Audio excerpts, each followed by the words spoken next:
All right. Welcome, everyone, to Lead Generation Week.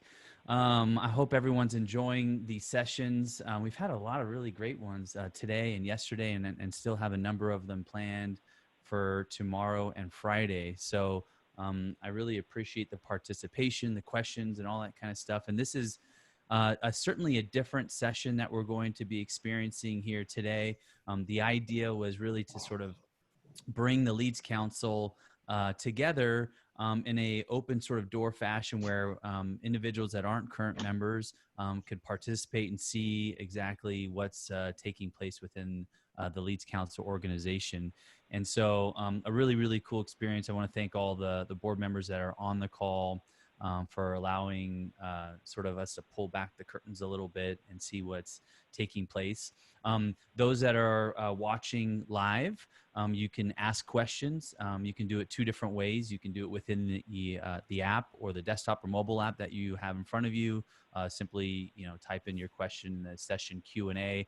I'll take it and I'll pass it along here to the group here. Or you can hit the Q&A little icon on the video, which will submit your question right into Zoom, and so everybody here on the panel can see it. So, but certainly ask questions. I think this is a really amazing opportunity with some of the leading companies and individuals in our industry all together on one call. So take advantage of it and ask questions. So without further ado, I do want to introduce Rob Seaver, who is the executive director of the Leads Council, and hand it over to Rob and let you take it from here.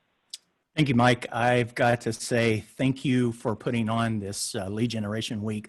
I've been on almost all of the sessions, and each one of them have brought something that is just incredibly powerful. So I appreciate you giving us some time for the board call. When this was first suggested, we were looking at, okay, what could we do to make the board call interesting? Because 90% of our board calls are just minutia, just approving things, the last minutes.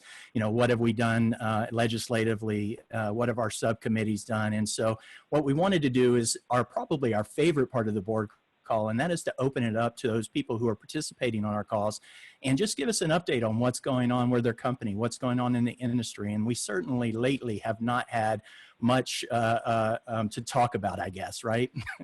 The COVID crisis, everything has consumed our conversation as it's been related to COVID.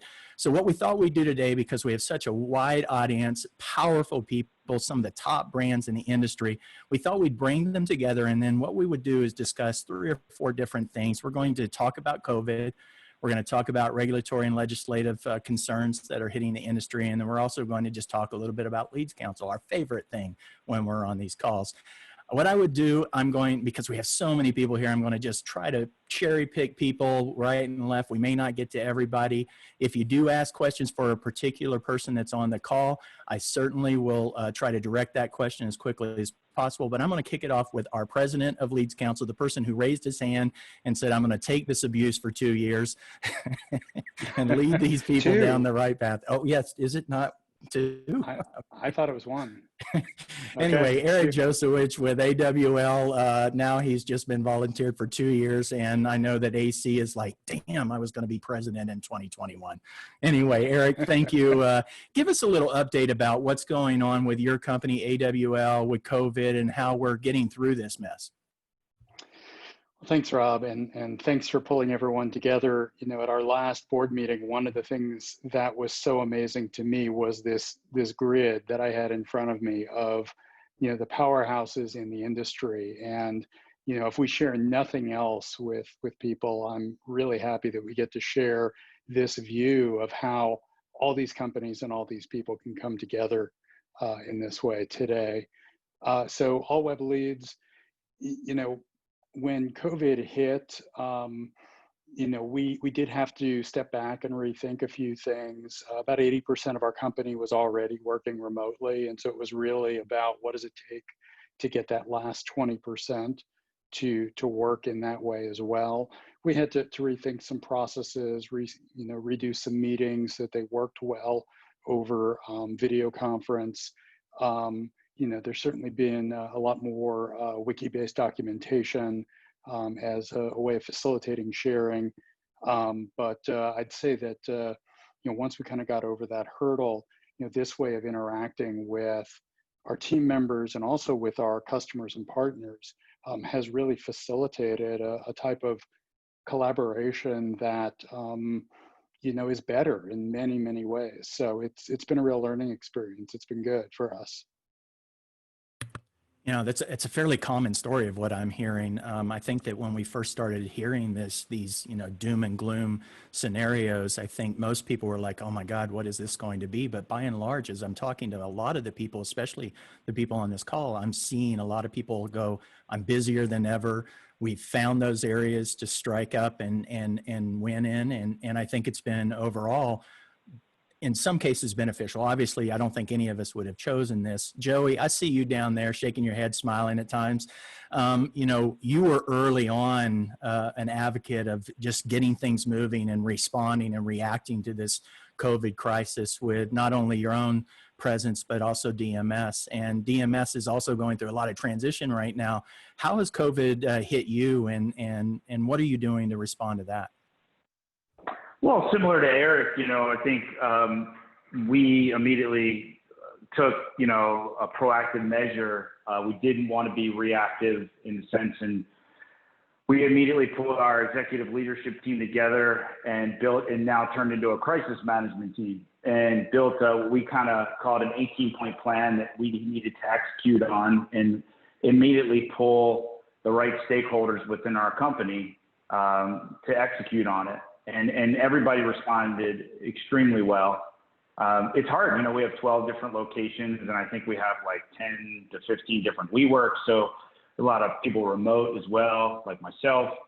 And, we've been doing weekly town halls. I know a lot of folks on here have been taking that type of approach as well. I think it's important from a management perspective to be as fully transparent with your with staff as possible. And we've been vulnerable. We've been able to, be open and talk about key initiatives that we're working on. And for us, we're a diversified business. So we've been, we're in 15 different verticals. So of course, there's some verticals that, categories that we've definitely taken a hit on. And there's some that we've been able to, step on the gas a bit. So I think the key for a lot of us that have lived through previous times in performance marketing and lead generation crisis like the Great Recession is you do have to be prepared for these types of things when they happen, and be proactive, not reactive, and be as diversified as you can for your offerings. So that's been our approach, and so far, thankfully, it's worked out well with the team. We've done well on that plan, and we'll continue to stick to it. We're not forcing anybody to go back to the office or anytime soon. The staff seems very productive and efficient, even more, like you said, in some instances. So we're very grateful for that. You mentioned you're multi-diverse in the sense of you're in multiple verticals within the industry. Are there any in particular that you're seeing some wins with right now? Absolutely. The insurance business is definitely growing. Auto, life, health, anywhere where the consumer can save a dollar. All the auto insurance companies have been running these massive commercials on rebates, back to the consumer because nobody's driving. So it's easy for them to push those out and they're receiving less claims. But yeah, education business is also, becoming similarly from coming out of the Great Recession. There's 30+ million people right now thinking, what's their next move? What are they going to do? I think there's now proper infrastructure that we learned from after the Great Recession and the education boom that, there's big schools and institutions that have this infrastructure to support remote learning. And there's other areas too, like bankruptcy and credit card debt. Obviously, a lot of consumers are looking for some help. So we all know that there's more eyes on the web now than ever in the history of the internet. I mean, it's just very evident. So people are looking around and for all of us in a lot of the verticals that we're in, we can help them. And that's just the reality.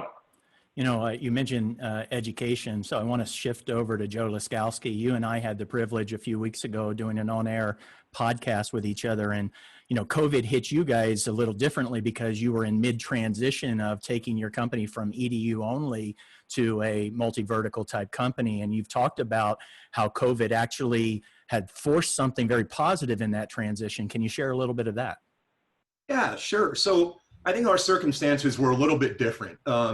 We were a basically single vertical entity, and we're in the process of building the infrastructure to operate successfully in those other verticals, starting late last year. And what we found was, as a result of COVID, we were actually forced to make some big decisions, some tough decisions really quickly, because a majority of our business in EDU has been for a very long time the smaller career college.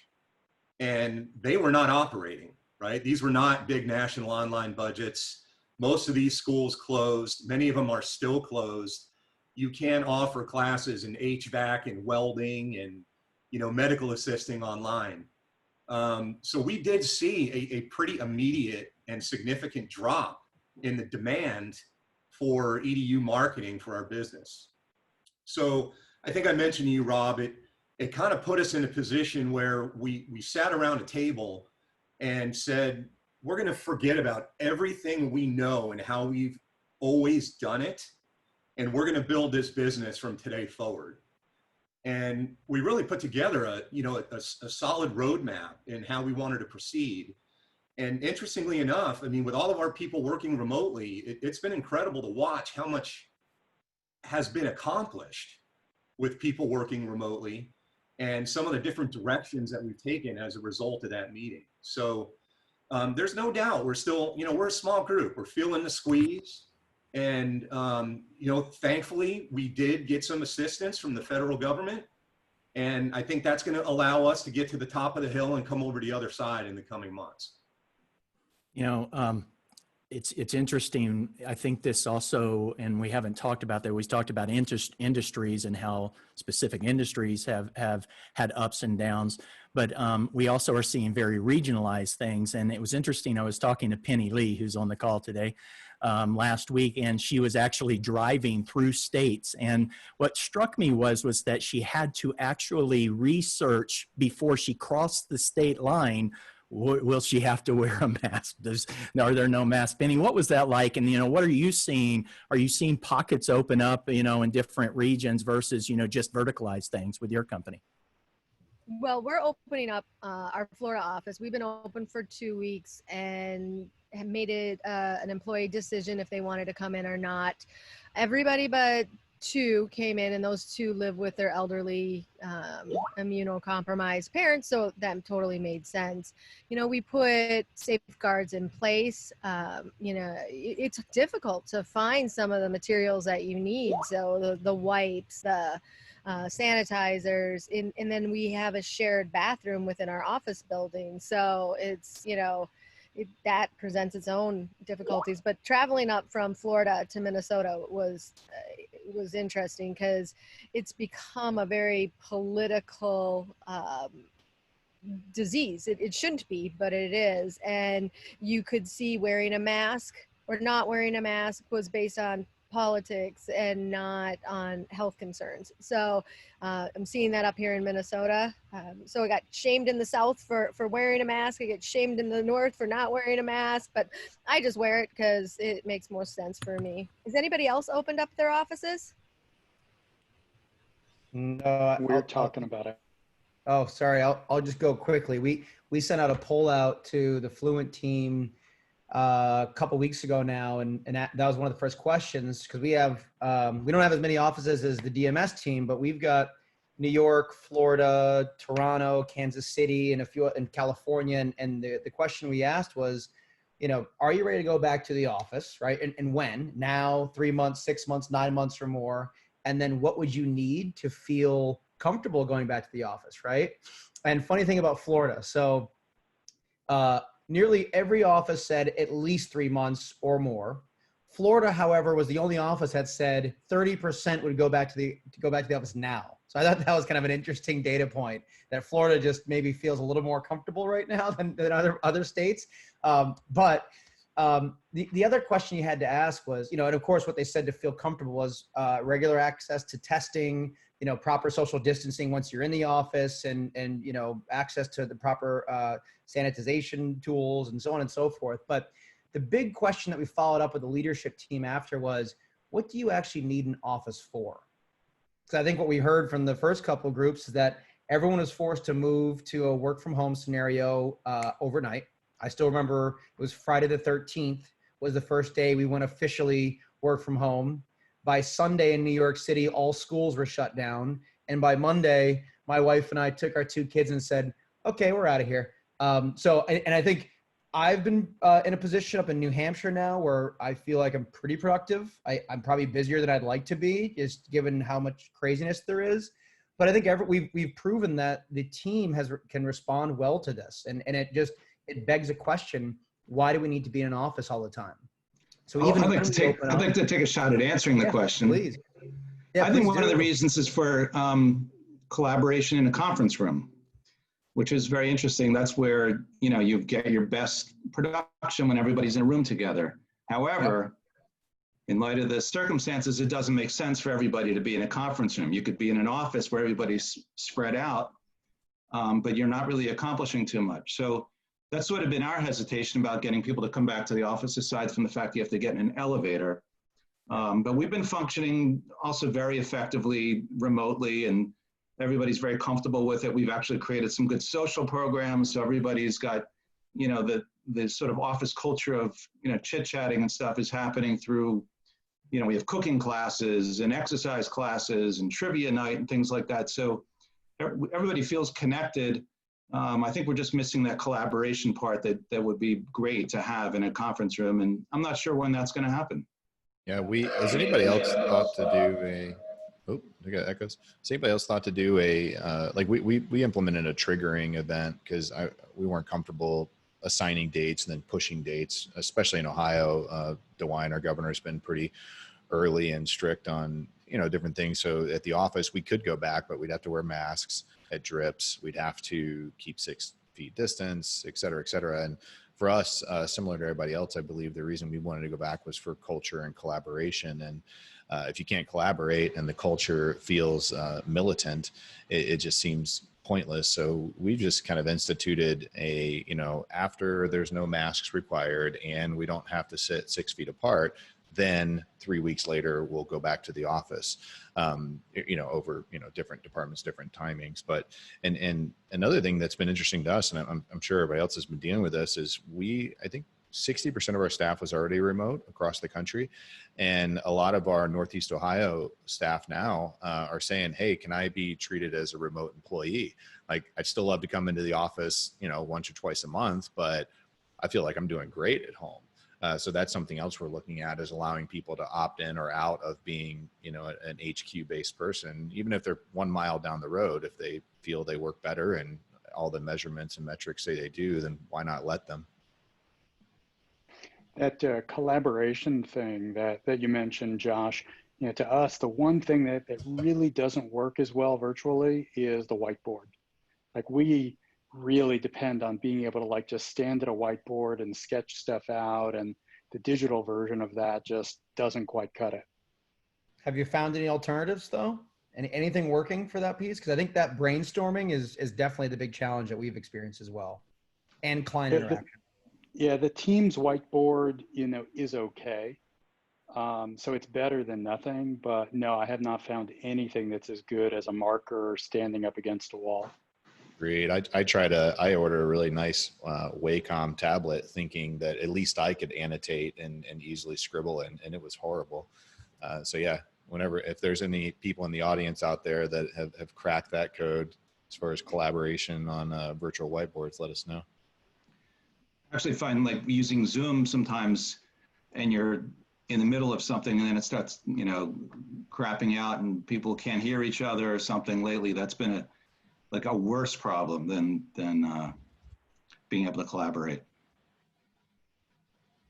It sounds like everybody has their own things going on. I think the question will be and maybe I'll throw this out here before we move on to regulatory and compliance.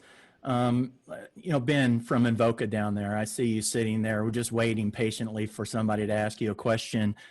What have you guys benchmarked for metrics of what is normal or what is getting back to how it was going to be or how it was?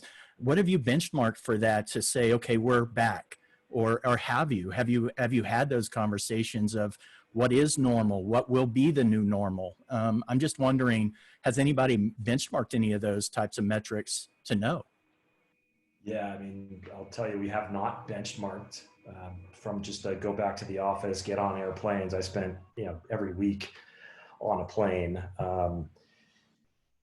We are trying to listen to our employees, right? First and foremost, there are folks that have small children at home that are really the ones that are struggling, and there's a lot of fatigue going on. I think the younger folks, and especially the field sales organization, they are used to working remote. But our office policy right now, we don't plan to go back until August or September. When we modeled out the rest of this year and, made some adjustments to our plan, the CEO and I don't foresee us being on planes until October. So we're trying to figure out, we do kind of a mid-year, a kickoff in February, a mid-year kickoff, and it anchors, right? Those two events help get us through the year from a momentum perspective, product innovation, getting everyone together, and it's going to be virtual now. We're trying to figure out how do we run sprints, 2-month sprints from a product and innovation perspective so that we can get out of this fatigue, because it is starting to set in. And just today I had someone literally, as I was joining this call a little bit late, called me, and one of our great, technical services folks, can't find daycare.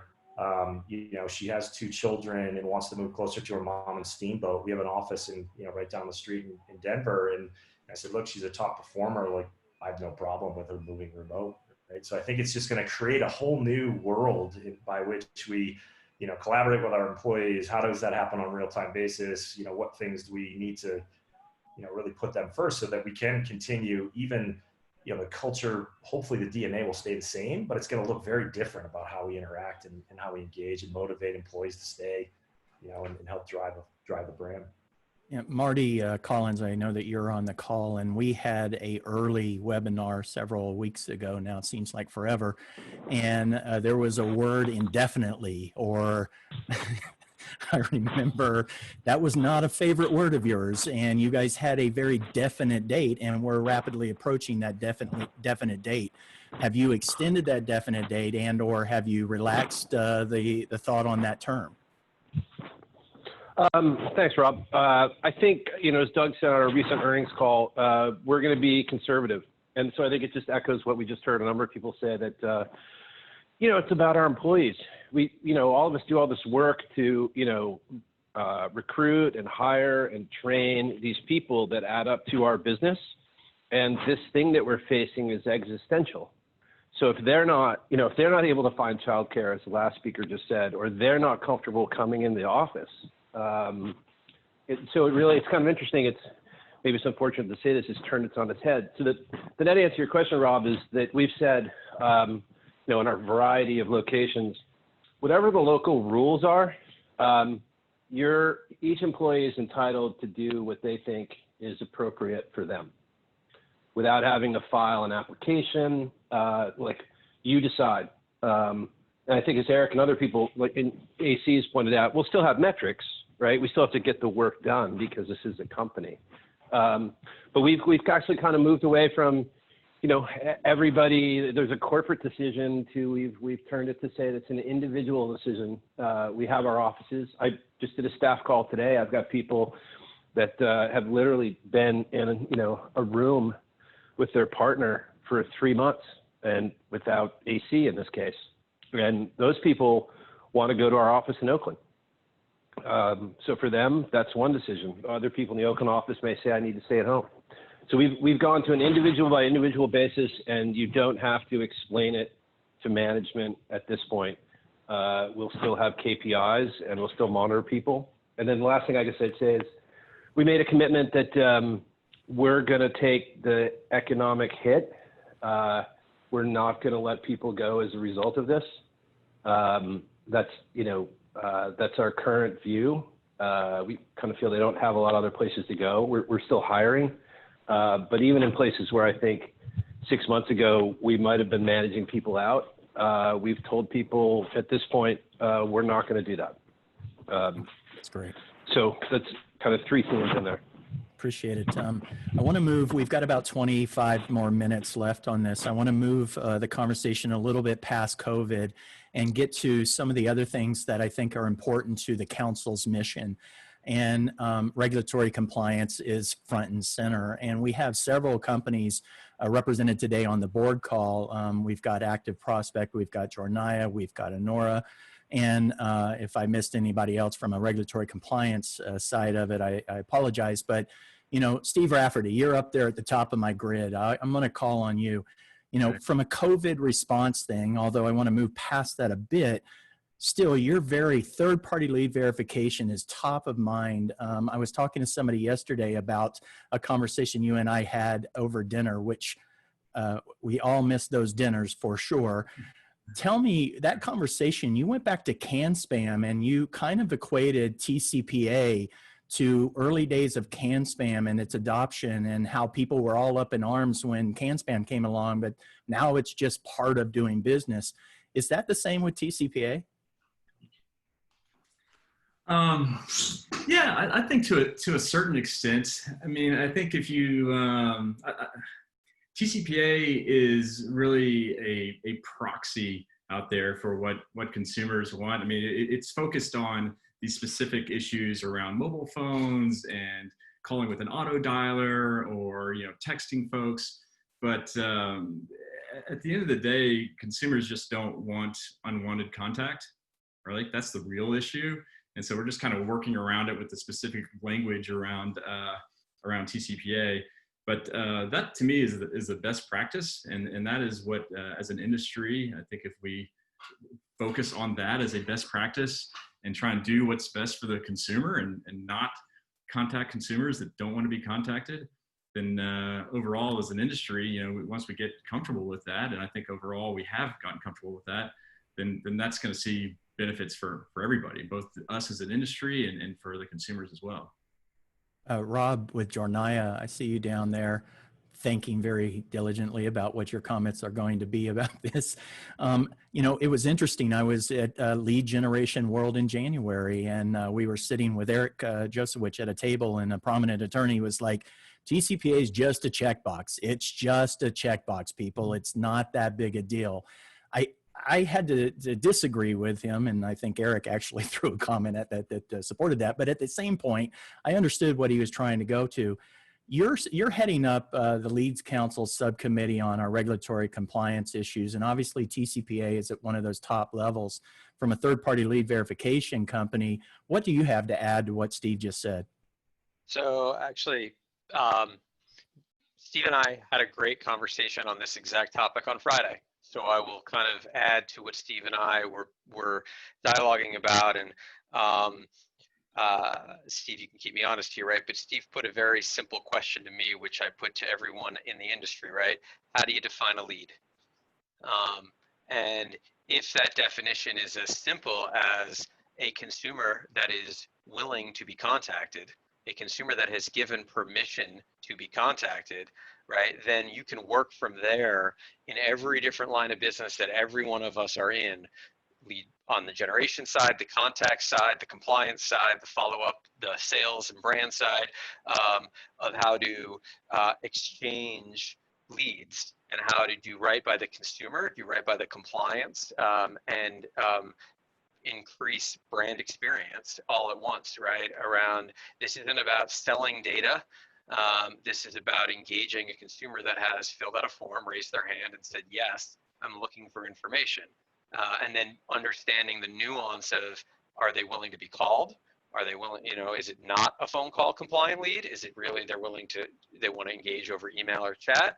But I'd say that Steve and I see this eye to eye really, in that it really comes down to getting everyone on the same page of understanding, you know, similar talk track to actually what Marty was saying, you know, in the parallel to, and how to address COVID is, there are the rules of the road and there are the laws of the land, and then there's doing right I'd say above and beyond that, in what is the right thing to do with consumer engagement, and we need to be guardians of that together, for this industry to continue to thrive as it has. Well, you guys heard it first. You guys heard it first. Jornaya and Active Prospect are on the same page. This is a monumental event happening right now. So please credit the council for this. Yeah, no, most I'll definitely. add to that if I may. That's one of the nice things about LeadsCouncil, because we are when we come together, we're coming together for what's best for the industry. And Rob and I have had some great conversations, and we are very much aligned. And so when we have those conversations, it's as members of the industry or members of LeadsCouncils, not as competitors when we're out in the field. So yeah, it's been really Apologies, Erik. Go ahead. I'm sorry about that. No, that's fine. I'm really happy to hear, Steve talk about the council that way. One thing I wanted to jump in on Rob, though, and really on Steve as well, is to say, so yes, absolutely, making sure that you are doing right by what the consumer is looking for, absolutely the first step. That doesn't prevent you from being sued. And so the other side of it, and I'm wondering, as you guys think about, how things are changing through this crisis, are you seeing anything that suggests that, that opportunity to take advantage of a crisis is proceeding on the plaintiff side as well? Are things changing there? I'll jump in on that.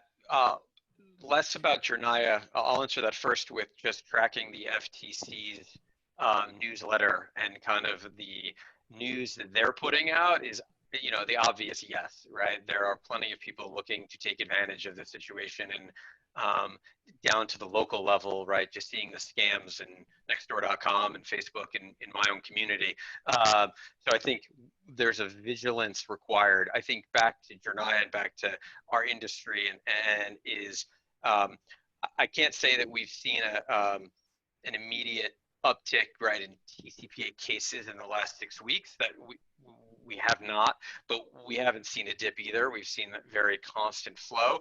But I think zooming out from that, Erik, and tying what I was saying about, starting with what is a lead and what is compliance, to then the ability for the entire industry to have the ability to prove that they did the right thing, to prove that they either generated a lead, that the consumer did opt in with compliance, or they contacted a lead that had consumer compliance.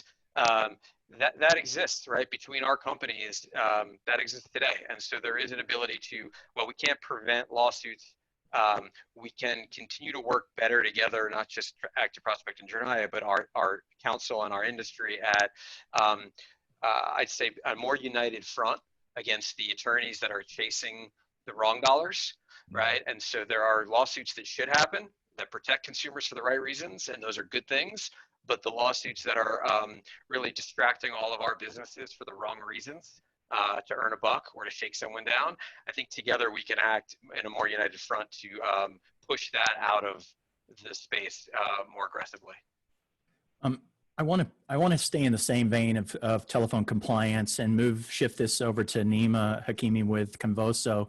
We were on a call last week with a member who has offshore call centers, and I couldn't really connect with his frustration that he feels things are being blocked, and he thinks he's being unnecessarily called out because he runs a offshore call center. I connected him actually with you to talk about that. Can you shed a little light about that and stir shaking and some of the call blocking that's going on that you're aware of?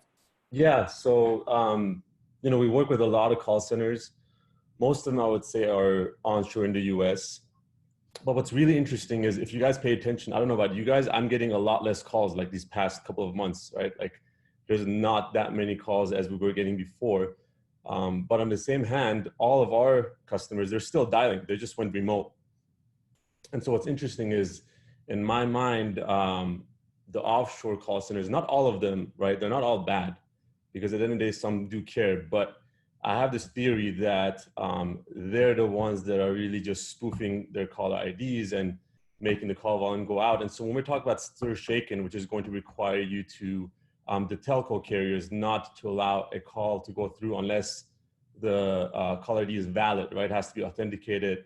I believe this has shed a lot of light on it in the sense that it will be a good thing for the industry that you can no longer do that.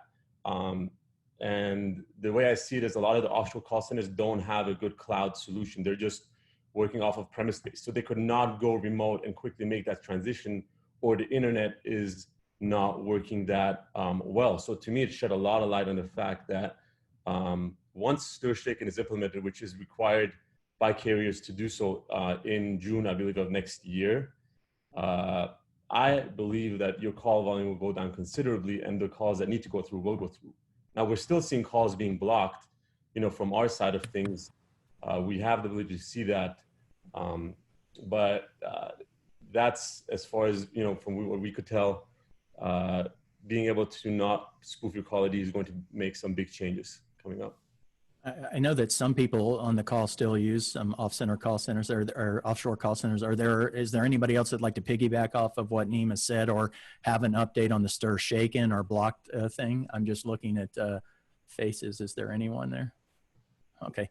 Well, look, I certainly appreciate that. I don't know. I think that I'm recognizing the same reduction of those unwanted calls. And so I don't know if it's just, we're just inundated with so many other things that we just aren't paying attention to it, or we're getting more savvy. I don't know. I do want to shift though to something else. I'm going to go to privacy before I end this side of it, but I want to go to an area of ad fraud. Rich Kahn from Enora, you're there. I know that there's several people on the call here that use your product. You've got me drinking the Kool-Aid here. You've got me believing that like this might be the area that we just are appreciating the most, right? And help me understand, what is the problem? What's going on out there? What's the reality? And then what's a fix for it? Well, there's a lot going on. In fact, with COVID, we've actually seen a 10% lift in fraudulent leads being filled out by an aggregate, our lead generators that are on our platform. Let's face it, they work from home. So these fraudulent guys out there, and the biggest thing we're seeing, and it's funny you mentioned TCP is just a checkbox. And what's interesting about that, it's who's checking the box that matters in our world, because what we're seeing, and again, for lead generators, what we see mostly is a fraudulent user, typically from overseas, coming along, filling out the forms using humans, and checking the TCPA compliancy box and hitting submit. And it looks like the person, feels like the person passes all the checks because it's human. But when you pick up and make that phone call, you just broke TCPA compliance because you're calling somebody who didn't give you their permission. And again, through IP intelligence, you can identify exactly it wasn't that person. But again, the fix for it is understanding, what's going on, having a fraud solution in place to help you mitigate that stuff, because we're seeing fraud change pretty much on a daily basis at this point. I mean, new rules come out, new heuristics are built, and new hacks are coming around to get around it, because last year was a $42 billion problem. So that's a lot of money. And if I had to single it out of where it's coming from, mainly organized crime from around the globe.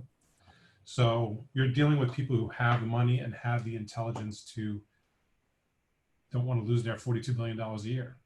So keeping track of that, and that's kind of what we're seeing in the industry. And it's important to keep, a lot of people, we're seeing an uptick in people reaching out to us because their fraud's broken a certain level of certain percentage of fraud. So for example, if you guys have 5% of fraud, people just chalk it up to the cost of doing business, because 5% could be negligible based on a lot of different factors and all that stuff. But once they start breaking 10% fraud, clients start calling and complaining. I just had a new client go live, and it was 1 out of every 2 leads that they were selling were fraudulent, and their clients were complaining like crazy, and the cost that they were getting per lead was low. So again, in this space, we're seeing the uptick just because there's more traffic on the internet as a whole. So we've seen some of our straight traffic partners significantly increase in traffic because they're all of a sudden getting a lot more organic traffic coming to their sites. But with that, we saw the uptick in traffic, and then behind that, we saw the uptick in fraud. And it's something that you have to be careful with. We've got about 10 more minutes. I do want to move on to privacy and CCPA and just in general where that's going to hit us. John Nuclo, I see you over there, DoublePositive, sitting outside in what is going to be 100 and something degrees today. Sweating.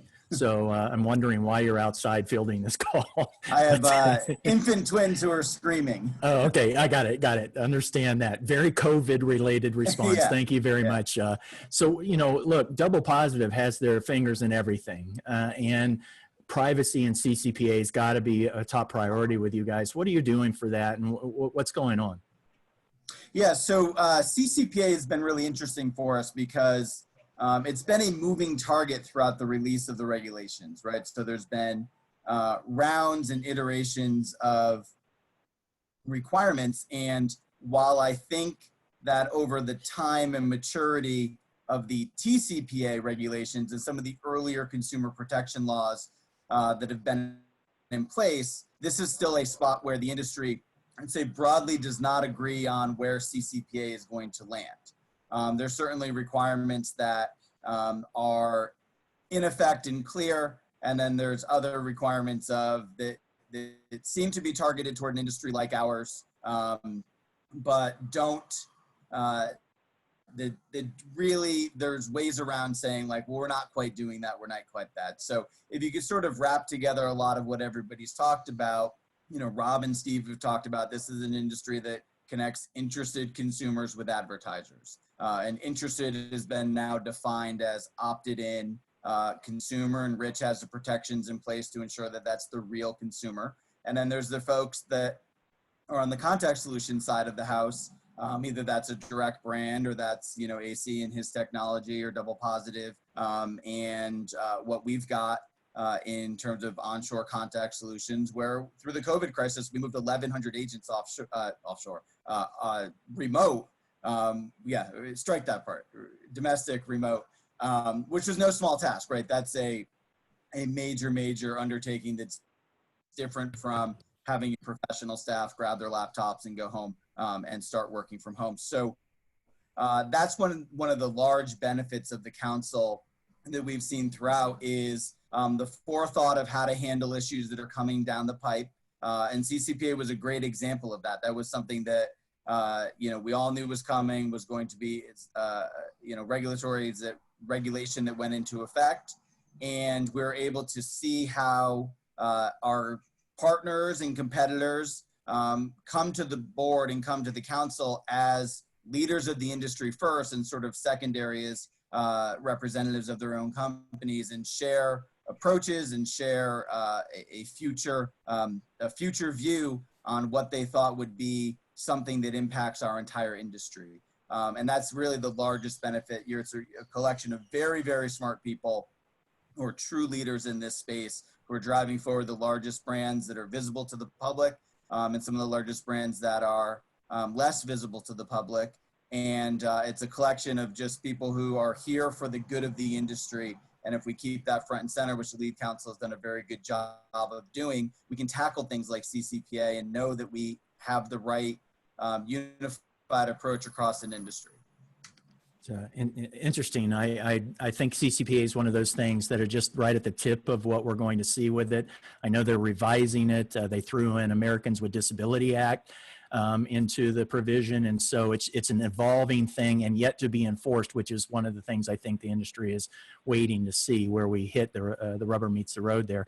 I want to shift now, unless somebody has anything on regulatory compliance that we just omitted that really is important enough to go ahead and talk about? Nope. Okay. So I want to shift more to the council now, which is obviously my near and dear thing that I pay attention to. I work this thing every day. It's exciting for me to get to work with these board members, and we're not even full with all the board members on this call. It's been a very exciting experience. Matt Tillman, unlike John Nuclo sitting in 100-degree weather, you're in Northern California, I believe. Is that correct? I am, but it's almost 100 degrees here today. Struck out on that joke, but maybe it's even better. You're outside as well. Do you have twins crying? I don't know. Anyway. No. No. So help me understand, like you're a relatively new member to the board. You know, you're obviously part of a large umbrella of companies. And, you know, what does the council mean for you? What does the board seat meant for you? And just how do you see this working, not only for you personally, but for the company that you work for? Sure. So I think overall, I mean, as we look at the industry and where we are today, you know, collaboration, number one. I mean, if you look around the audience that we have here today of the individuals on the board, some of the greatest minds within our industry.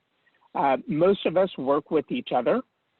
We do that in order to be able to get a deeper understanding of the compliant ways of running our business, as well as making sure that we're not only protecting ourselves, but the interests of our partners as well. You know, when I look around the audience right now, I think almost everyone here is someone that we've partnered with at some point in time. The value of the collaboration that we end up getting out of this is tremendous and really allows us to continue to push our businesses forward. You know, I think that echoes what we've heard throughout the call. So obviously, those core values of what the council means to each company are fairly synonymous. I want to move over to Dave Dague or Dave Dague, depending on how you read his name. I think all of us, 100% of the board, had that last name wrong. But Dave's with Infutor, and Infutor is an interesting company. They've been working with the council in a lot of different initiatives, helping us co-collaborate on collateral, always during the trade shows, presenting things that have been a very hard work behind the scenes effort, a lot of times underappreciated. But you just put out something in collaboration with the council, the Buyer's Guide, and we've had a great response to that. Help me understand what that was like and what that's going to bring to the council and to the members and the community. Unmute. Can you hear me? Connecting to audio. Well, while Dave is all right, how are we doing now? There you go. That sounds good. Save me. That sounds good? Yeah. Okay, great. So, yeah, let me start with saying how you pronounce my last name depends on where you are geographically. It is silent U here in the US. It is Dajou, like a sneeze if you're in France.